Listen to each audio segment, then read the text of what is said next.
దేవి నవరాత్రులలో రెండవ రోజు ఆరాధించే అమ్మ బ్రహ్మచారిణి. పేరు వింటే సింపుల్గా అనిపించవచ్చు, కానీ అవతారం వెనుక ఉన్న కథ నిజంగా ఆశ్చర్యపరుస్తుంది. హిమవంతుడు రాజు మేనకాదేవి గారి కూతురు శైలపుత్రి.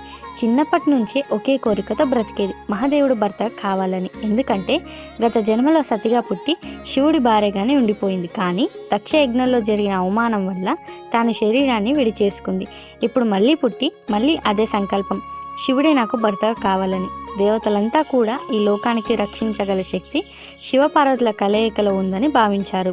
అయితే ఇదంతా తేలికైన విషయం కాదు. మహాదేవుడు వేరేలా ఉండేవాడు. లోకానికి విరక్తులు, శ్మశానవాసి, జటాధారి అయినా మనసు ద్రవింపజేయాలంటే సాధారణ స్త్రీ లక్షణాలు సరిపోవు. అందుకే ఒకరోజు నారద మహర్షి హిమవంతుడి ఇంటికి వచ్చి పార్వతమ్మని పక్కన కూర్చోబెట్టి చెప్పాడు, తల్లి, నీ కోరిక తీరుతుంది. దానికి ఒక మార్గం ఉంది. కఠినమైన తపస్సు చేయాలి. అదే నీకు శివుడి హృదయం గెలిపిస్తుందని.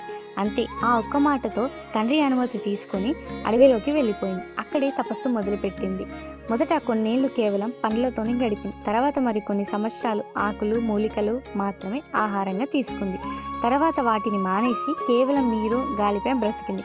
చివరికి నీరు కూడా మానేసి వేల ఏళ్ల పాటు కేవలం గాలి తప్ప ఇంకేది తీసుకోకుండా తపస్సు చేసింది. అడవిలో వర్షం కురిసిన, ఎండ మండిన, చలి పెట్టిన ఆమె కదలలేదు. శరీరం సన్నగిల్లిపోవడంతో ఎముకలపై చర్మం మాత్రం మిగిలిపోయింది. కానీ ఆమెలో ఉన్న భక్తి మాత్రం తగ్గలేదు. ఇంతటి కఠినమైన తపస్సు చూసి దేవతలు, ఋషులు ఆశ్చర్యపోయారు. అందరూ ఆమెను ఇది నిజంగా బ్రహ్మచారి రూపణం అని గౌరవించారు. బ్రహ్మచారిణిలో బ్రహ్మ అంటే పరమసత్యం, పరమేశ్వరుడు. చారిణి అంటే అనుసరించి నడిచే వ్యక్తి. ఇంతటి తపస్సు చూసి చివరికి మహాదేవుడు ప్రత్యక్షమయ్యాడు. పార్వతమ్మను చూసి సంతోషంగా ఇలా అన్నాడు, నీ భక్తి, నీ సహనం, నీ కఠోర తపస్సు నన్ను గెలిచాయి. నువ్వే నా భార్య అవుతావని. అంతే. పార్వతమ్మకు శివుడు అనుగ్రహం లభించింది. ఆ తరువాత ఆమెకు శివపత్నిగా గౌరవం వచ్చింది. ఈ అవతారం మనకి ఇచ్చే బోధన, బ్రహ్మచారి అవతారం మనకు ఒక గొప్ప సందేశం చెబుతుంది. భక్తి ఉంటే అసాధ్యం అన్నది ఉండదు. సహనం ఉంటే ప్రతి కష్టం దాటవచ్చు. దృఢ సంకల్పం ఉంటే పరమేశ్వరుడు అయినా గెలిచేయవచ్చు. అందుకే నవరాత్రులలో రెండవ రోజు బ్రహ్మచారి అమ్మను ఆదరిస్తాం.